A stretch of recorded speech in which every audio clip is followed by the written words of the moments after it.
မင်္ဂလာပါအဲ့တော့ Christmas အတွက်အသီးရွက်တွေလာဝယ်တာအကုန်လုံးအပြိုင်ဆိုင်နေချနေတယ်ဒီမှာငါးပြားပဲပေးရတယ်ဆိုတော့အဲ့ဒါလာဝယ်တာတရားကို3တော့ပဲပေးရတယ်အကုန်လုံးငါးပြားတယ်ဝယ်လာခဲ့ပါပြီစုစုပေါင်း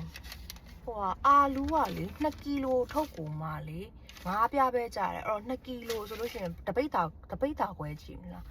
1ကီလို60သားဆို2ကီလိုဆိုတော့တပိတ်တာခွဲလောက်ရှိမယ်အဲ့ဒါကိုမှငါးပြားတယ်ငါးပြားဆိုတော့ငါးပြားဆိုညီမဝင်250ပဲကြားတယ်250ဝန်းကျင်ပဲကြားတယ်အရွက်တွေအများကြီးပဲချတယ်အပြိုင်ဆိုင်ပဲချနေတယ် Tesco မှာလည်းချက် Tesco မှာကျ15ပြားဆိုတော့ဘယ်လောက်ကြာမလဲ1000ကျော်မယ်ထင်တယ်အခုဟာဒီမှာ9ပြားပဲဆိုတော့အပြိုင်ဆိုင်အောင်ချနေတယ်သူကအရွက်တွေပဲချကျန်တဲ့ဟာတွေအဲ့လောက်ကြီးကျန်တဲ့ဟာတွေလာဝယ်အောင်ဆွဲတာပေါ့လေသူတို့ကတော့ကျတော့ဒါကတော့ဒီတိုင်းပဲဟိုဟာ air fryer မှာစားဖို့တော့ဝယ်တာ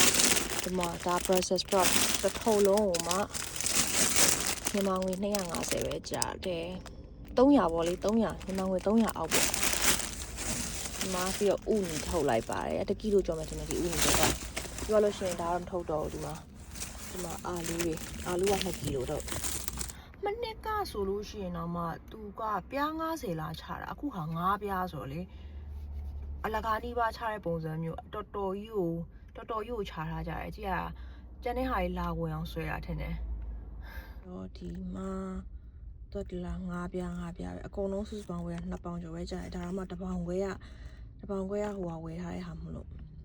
စမူစာတို့ဘာလို့ဝယ်ထားတဲ့ဟာမလို့ဒီမှာအရွက်တွေအကုန်လုံးက9ပြားပဲ